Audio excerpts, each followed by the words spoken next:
Hello and welcome to CIPD Bitesize presented by HRC Online. My name is Dan Wilbeck, a CIPD tutor for HRC Online. Today we're going to be looking at the Unit 3C001, which is the Level 3 unit for Business Culture and Change in Context. And today's Bitesize highlight is looking at AC1.1. With every first question within the units, we do make this available for everybody. So that will be streaming now on YouTube or on our portal. And this is for anybody that is studying the CIPD Level 3. However, if you are a HRC Online student, you will be receiving all of these HRC Online bite sizes. If you are interested in more bite sizes, then please contact HRC directly.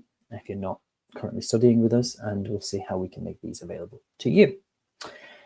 However, what we're going to be looking at today is an overview of the question itself, and in particular AC 1.1 today, and how we can approach this question. We're going to give you some information, some resources just to help you plan and sort out your question. So let's talk about this unit first. So this unit is one that considers the impact of external influences on how the digital and commercial environment shapes businesses and the culture within which they operate.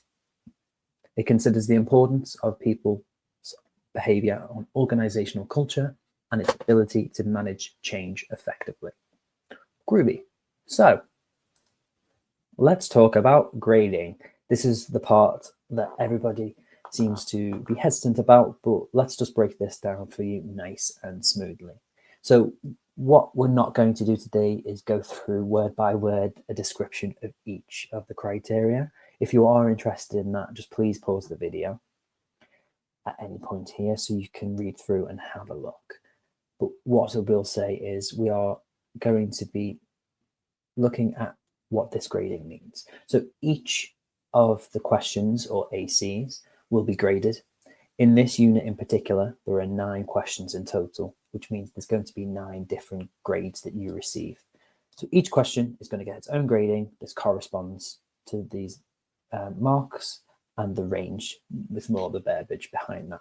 So a 1 is a fail or a refer, or a 4 is a high pass. And again, you've got the 2, which is a low pass, and 3, which is a pass. But anything 2 and above is a pass, and you pass that question.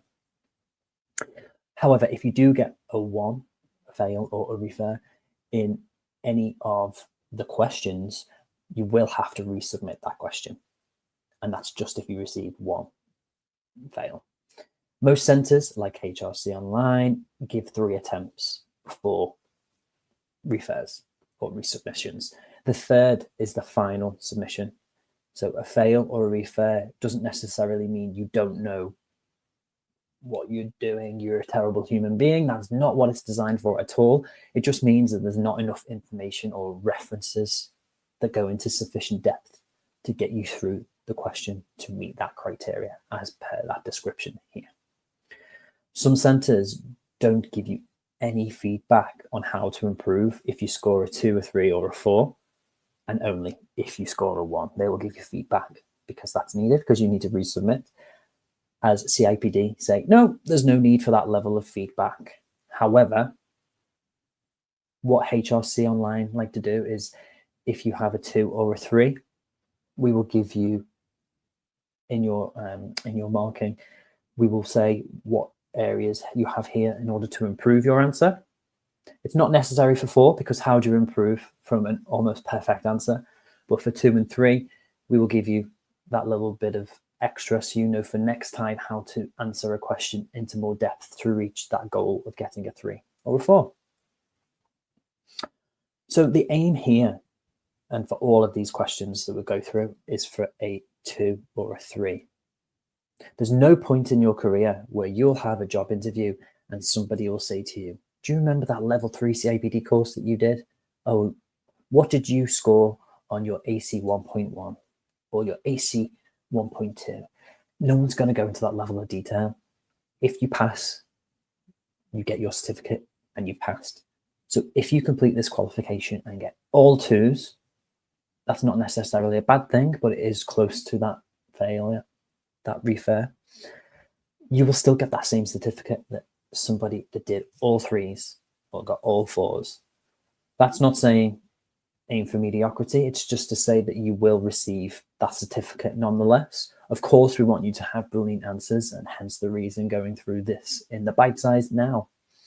The scores that we provide are really to give you improvement, and it's about the scores not a reflection on you, it's the reflection on how in depth you have gone into your response and how good your response is. That's not to say that you cannot be a good HR professional outside of that.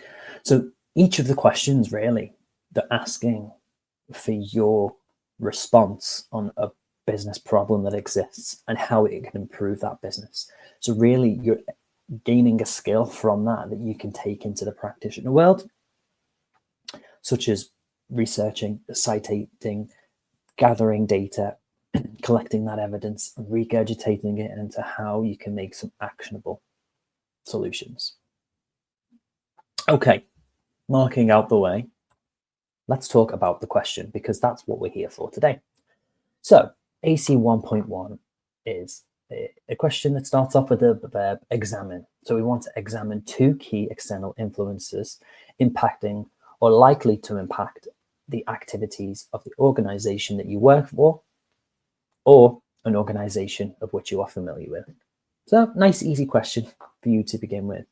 So what we like to do is we like to highlight and break down those key points for you. So let's take a look at that now. So as you can see, I've highlighted in the areas here the two key points. As we mentioned, the verb examine, the key external influences, and an organization that you work for. These are the key parts that I want you to look at first. Also as well, in HRC Online, we like to call these the cheeky S's. So for example, the cheeky S is something that the CIPD add in because there's more work for you to do. If you miss this, then you may potentially refer or fail on this question. So that's why we call it a cheeky S, because it is so cheeky that the plural exists. You need more than one, and you may just miss that. That's okay. And I'm speaking directly about the word activities. The reason I'm saying activities is because the question asks for two. If you talk about one activity, then you may miss the mark and you will refer that question or fail that question. So that's why we call it cheeky, because sometimes you're cracking on with your question answer and you want to add more and more context when really it's asking you for two and you're only focusing on one. So that's why we say it's cheeky, because sometimes it does trip our students up. So let's move on and break this down even more. So like we said, the verb here is examine, which is basically asking you to inspect thoroughly in order to determine the nature or context. And then we have two action points to deal with. As I've mentioned there was two activities. So we've got an external influence, number one, and how it is likely to impact the two activities in the business. And then external influence, number two, how likely it's impacting the two activities in the business here. Quick study tip for you though. We do like to highlight and point out that you do have a word count to play with. There are 9 questions in this unit. You've got 2,500 words in total to play with. If you were dividing that equally, you'd have around 277 words per your question. But there might be questions that you might need to borrow from that word count from, so that you can use more in this question, for example, or use less in this one to use more word count in the other. You have a 10% unit to play with there, so it's around about 27 words to balance up and down. So you have enough wiggle room essentially to talk through, but we don't want you to waffle the way through. So it's about being concise with how you are actioning each of these points. So you want to start by considering a range of the important external factors that there are that will or could impact on an organization's activities. And remember, if we go back to the question, it does says a company that you work for or one that you are familiar with. With that being said, there might be a company that you've never worked in your life, so you don't have company that you can refer to. So it could be a company that you are familiar with, where a friend, family member that works for, and they can share information with you without obviously oversharing. Or it could be a company that has all of their data available for you in order to answer your question more effectively. So you could use Amazon, McDonald's, or like a really large company that you can look at that has data that you can pull out and use to support your answer. However, if you have worked for a company before, great. You might be working at the moment, particularly in HR. That's even better. So you just want to use your company that you are working for here. So it needs to be clear on which organization the answer is for, and it's focused on throughout the whole of the unit as well, not just for the one question. So you need to use the same organization all the way through this assessment. So if you want to use, like I say, McDonald's, for argument's sake, you need to use McDonald's all the way through. Or if you work for Forklift Management Limited company as a HR person, then great, you have to use Forklift Management Limited company all the way through the unit. So just make sure you don't trip yourself up on that there. Going back to the action points, you may want to use a pestle analysis to help you get through this. And if you're not aware of a pestle analysis, I'll go through that in a second. But there's only 2 areas that you need to cover and should cover, because that's what it explicitly says in the question. So for example, that could be economic, related to inflation, recession, economic growth. Could be legal factors. So labor laws that are changing, compliance requirements, health and safety regs. Could be technology, which is automation, AI, digital transformations that are happening within the world of HR. Could be social and demographic. So it could be the change of workplace expectations. So remote working, diversity, inclusion, generational, ageism, etc. It could be political factors that are involved there. So new governments, elections that are coming in, manifestos. So there's so many different influences or activities that you can use. Using a pestle like that, for example, can just break down and say, okay, I'll look at this. And this is one of my influences that I'm looking at. And then I'm going to pick a second one and how they impact X business activities. One thing to be sure of, though, is to make sure that you are using references, because you need to balance the arguments that you are making. You don't want to be coming from all a matter of opinion, because that is not going to help the support that you are trying to project here. Okay, another thing that we like to do at HRC Online is provide you some resources just to kick you off and help you along the way. But please don't remember that these aren't the only resources that are out here. It's just ones for you to kind of get kick-started with your external reading. CIPD is always a great place to start, because for one, you are studying a CIPD related course. So have a look in all of the CIPD's forums, resources that are available to you. And if you're a CIPD member, you may be able to access them too. So CIPD Viewpoint, which looks at responsible business.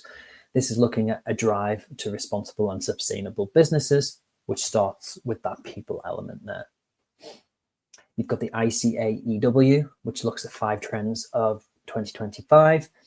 And that is a global professional body that exists for chartered accountants.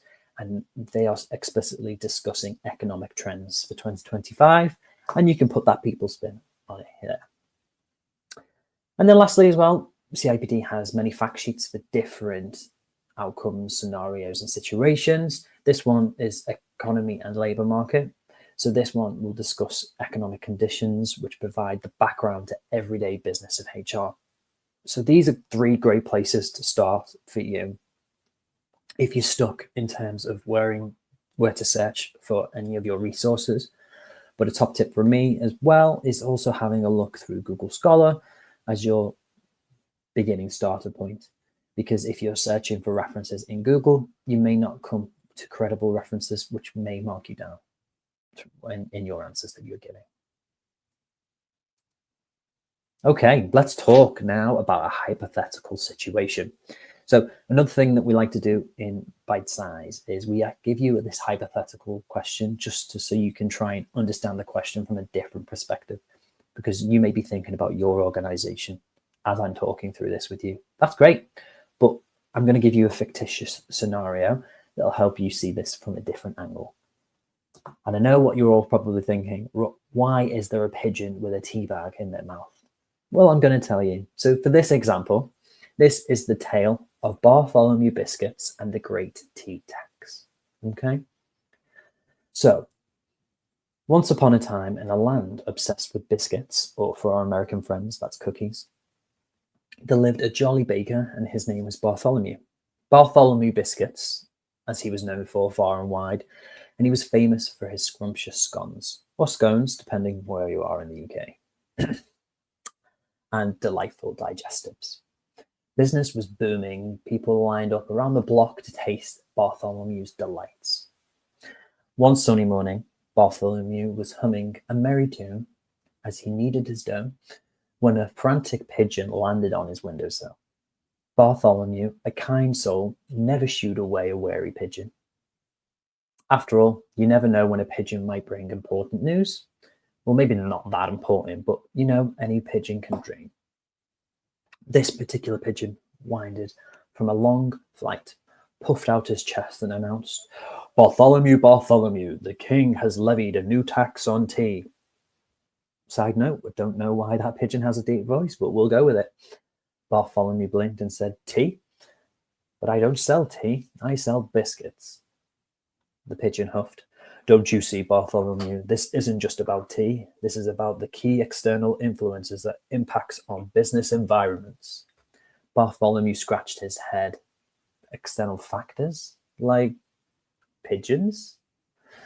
The pigeon rolled its eyes. "No, Bartholomew, external factors are like the weather, or the price of flour, or even the king's love for tea.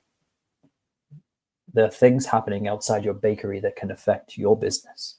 Bartholomew pondered this. So a tax on tea could affect my biscuit business. "Precisely," cooed the pigeon. "People have less money to spend on biscuits if they're spending all their pennies on tea. It's a domino effect, Bartholomew, a domino effect." Bartholomew smiled, flattered.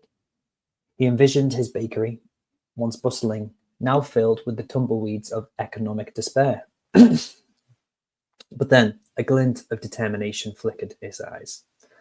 "Well, thank you for the warning, feathered friend," Bartholomew said, tipping his baker's hat.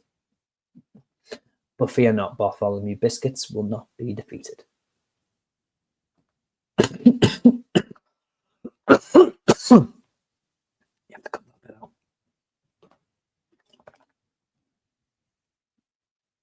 The pigeon cocked his head, a bit surprised by the baker's sudden resolve. Bartholomew scurried around his business, gathering ingredients, and muttered to himself. A few hours later, he emerged with a brand new batch of treats. Terrific scones. These scones were infused with the essence of Earl Grey, a hint of lemon, and a touch of honey. They were delightfully accompanied to a cup of tea, or could be enjoyed on their own. The bakery was soon filled with customers once more, eager to try Bartholomew's new creation. Bartholomew, with a mischievous twinkle in his eye, explained how the scones were a perfect way to enjoy tea, even with the new tax. "And," he added, "they go perfectly with a chamomile tea, a tea that, I believe, is completely untaxed." The customers roared laughter, and Bartholomew's business was thriving. Isn't that nice? Isn't it nice to put it in a little perspective like that? But the moral of the story here is that the story is even more unexpected external influences, like the tea on tax. The tax on tea can impact a business, but it's also a story of resourcefulness and adaptation. by understanding these external influences that are happening. So businesses can find creative ways to navigate these challenges and keep their customers happy. And it's just what businesses have to do: keep on their toes, keep moving, and keep going with the times. So next time you're running a business, keep an eye out for these flying pigeons or any other sources of news, really, and be prepared to adapt to the ever-changing winds of the economic climate. And who knows, maybe you'll create a delicious new product in that process, which takes us back to the questions that we have. You've got 2 activities that are going to happen, and we want to talk about how 2 influences can influence those activities. So for example, in this scenario, the pigeon came and said there's a new tax, and the baker had to scratch his head, find something that he could muster up in order to pivot, move, and go down a different angle and still be profitable as a business. So that's how you would adapt that into your new scenario. Okay, so that's everything we've got time for today with AC 1.1. Thanks for listening to me waffle on and enjoying my little tale, but I hope it has been useful, and we will see you again in AC 1.2. Thank you very much, everyone, and good luck.